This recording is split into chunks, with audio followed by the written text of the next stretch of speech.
Nakita nyo na kung paano bumiyahe ang ating mga finalists at hindi nila alam ang karide nila ay ang chief ng MMDA Task Force Special Operations na si Bong Lebriha. Magandang gabi, Sir Bong. Sir Bong, magandang gabi, sir. Welcome po sa Dapat Alam Mo, sir. Salamat, thank you for having me. Sir, ano po masasabi nyo sa naging ride mo kasama ang ating rider number 1 na si Jocomar? Well, si Jocomar, napapansin ko lang, maganda naman yung ride niya, smooth and all that. Ang titignan, lagi po natin isa alang-alang when we're turning, no? Aside from signaling, mga 100 meters, hindi yung kailan tayo liliko, doon tayo magsisignal. So kailangan mga 100 meters before the turn, nagsisignal na tayo. And don't forget to check your side. Visually, not only on your side mirror, kasi that is our blind spot. And of course, yung helmet natin, naapektuhan yan yung peripheral vision natin. So make sure nakakaanan tayo, lalong-lalo na ngayon, EDSA, may bike lane tayo. So yung mga bikers, kailangan natin protectionan din. Sir Bong, ano naman yung masasabi mo sa pagmamaneho ng rider na si Charlie? Rider number 2. Number 2. Well, si Charlie, okay, ang ano ko lang, yung motor yata ni Charlie, medyo may kalakasan yung tambucho. Ayun. So, hindi natin isasabihin na modified or whatnot, pero it is, loud pipe. And like what I've said, the same mistake, yung ano nga niya, yung pag-turn right, most of them, talagang nagta-turn right, Too abrupt.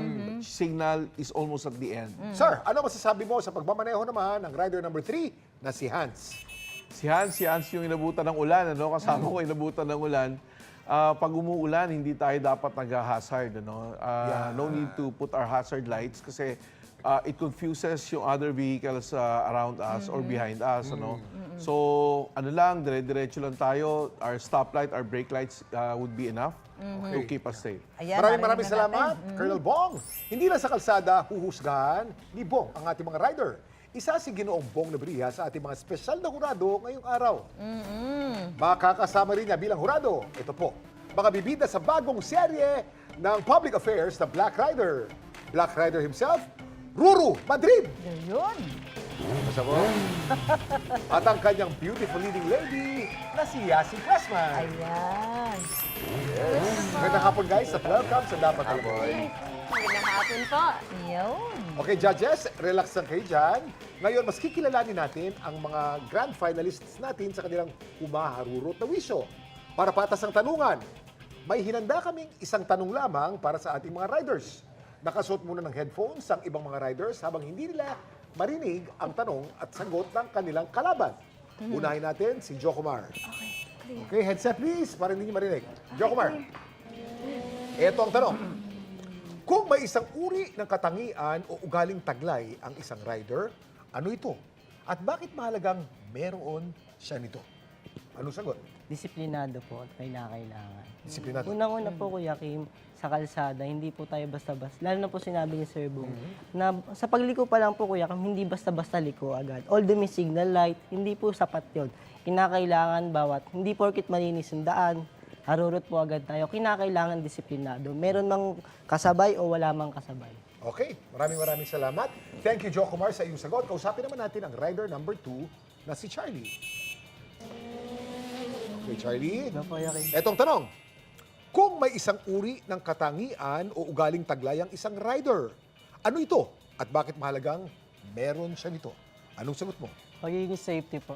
Safety. Yes, according to Article Republic Act 4136, it is imposed po sa discipline ng motorcycle and public safety road.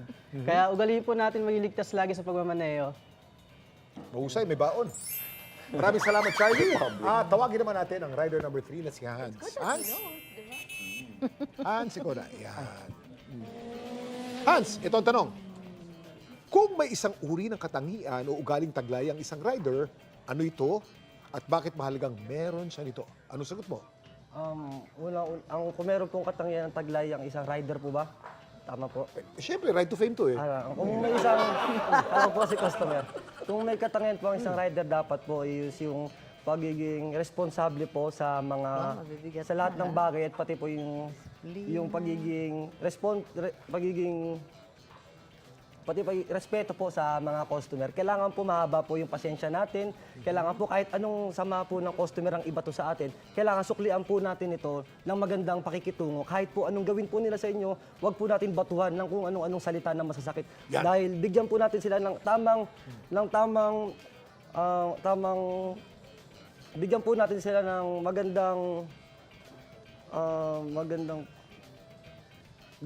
bigyan po natin ang customer ng magandang action as a rider, and ihatid pa rin po natin sila kung ano yung nila sa may apps. Kung ano po yung Sige lang. Wait lang. Pwede po ulitin. Hindi, kulang tayo sa oras. Pero ayos na, nakuha na ng mga judge yan. Maraming salamat. Narinig na natin ang wisyo ng ating mga rider. Ilang stars kaya ang makuha nila at sino ang tatanghalin kauna-unahang Dam Motorcycle King? Abangan mamaya. Mga kapuso, tuloy pa rin ang Ride to Fame Grand Finals at mamaya ay magpapakitang gilas sa talento ang ating finalists. Ano kayang paandar ang kanilang ipapamalas? Hindi lang sila, kundi pati ang ating mga guest na Banda Zamora magpapaandar. Hindi kayo. Kinabahan siguro. Ang journey sa finish line ng Ride to Fame, mamaya na yan sa Dapat Alam mo!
Maraming salamat sa Banda Zamora at sa ating mga finalist ng Ride to Fame na sina Jocomar, Charlie at Hans. Sino ba sa kanila ang umangat pagdating sa maangas ng galawan? Abangan yan. Nabilang na po natin ang stars na nakuha ng ating tatlong grand finalists na sina Jocomar, Charlie at Hans. Pero bagong lahat, Judge Bong, ano mo masasabi mo kay grand finalist number 1, Jocomar? Bong? Si Jocomar, nakabawi siya doon sa talent portion, talagang nagtatumbling, and that was good. And yung question and answer, disiplina, tama yun. Disiplina talaga ang kailangan natin sa kalsada.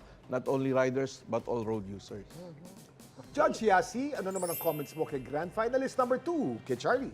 Kay Charlie, syempre na-appreciate ko that he's always smiling, always prepared. At sa answer nga niya po kanina, alam ko na parang pinaghandaan niya talaga. Pero also, it's very good that you know that, di ba? Pagdating naman sa katawan, nakita ko na meron ka rin talagang bubuga. Yun. At Judge Ruru, ikaw naman, ano masasabi mo sa ating grand finalist number 3 na si Hans? Yes, si Hans naman, nakita ko yung pagiging determinado niya, na gusto niya talaga manalo dito sa Ride to Fame. At sinabi niya kanina, parang disiplina rin o responsibilidad na kailangan maging maingat sa kalsada, which is yun naman talaga ang isa sa mga prioridad natin ng mga riders. Yan, Dito kaya sa Black Rider, syempre natuto kayo magmotor ng husto dyan. Masasabi mo ba na yung skills mo sa pagmamotor, na-increase talaga dahil dyan sa role mo na yan? Yes, actually, Kuya Kim, malaking bagay po na syempre most of the time nagmumotor ako dito. Pero bago natin syempre gawin yung mga ganitong klaseng programa, kailangan pa rin nating mag-training, which is nagkasama rin tayo noon. California Yeah. Superbike School. So, importante rin na alam natin yung mga basic so that safe tayo pagka may ginagawa tayong mga eksena. Narinig nyo na ang mga naging basehan ng ating mga judge. Hawak ko rin ngayon ang mga resulta ng inyong mga scores. Exciting to. Ito na, announce na natin. Yes. Ready na ba kayo guys? Ready na, ready na. Good luck, boys. Ito na, nakasulat na rito kung sino ang number 1, number 2 at ang number 3 ang ating grand champion, okay? Unay natin sa ating second runner-up. Ang second runner-up natin ay si... with 36.5 stars, Charlie Chavez. Colonel Bong. Nako, dalawa na lang ang naiwan. Dalawa. Sa dalawang yan, isa dyan ay first runner-up at ang isa naman dyan ay ang grand winner natin. Congratulations, Charlie. Meron kang consolation prize na 5,000 pesos! At kayong dalawa na lang kayo, Jocomar at Hans, malalaman na natin kung sino ang tatanghaling Damn Motorcycle King. Good luck. At ang ating kauna-unahang Ride to Fame Grand Winner I see with 42 stars. Ang ating pong Grand Winner, the Motorcycle King, I see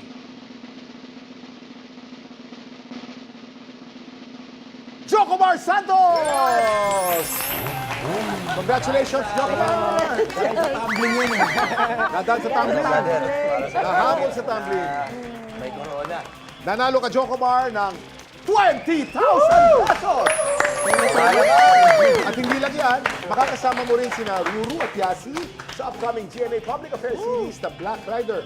Artista ka na ba? Yes. Congratulations! At of course, congrats din sa ating first runner-up na si Hans. Mag-uwi ka naman ng 10,000 pesos. Mga kapuso, maraming salamat sa pagsama niyo sa amin para makilala ang Damn Motorcycle King sa Ride to Fame. At salamat din sa ating mga judges, MMDA Chief Bong Nebria, Black Rider Stars Ruru Madrid, and the beautiful Yasi Presman.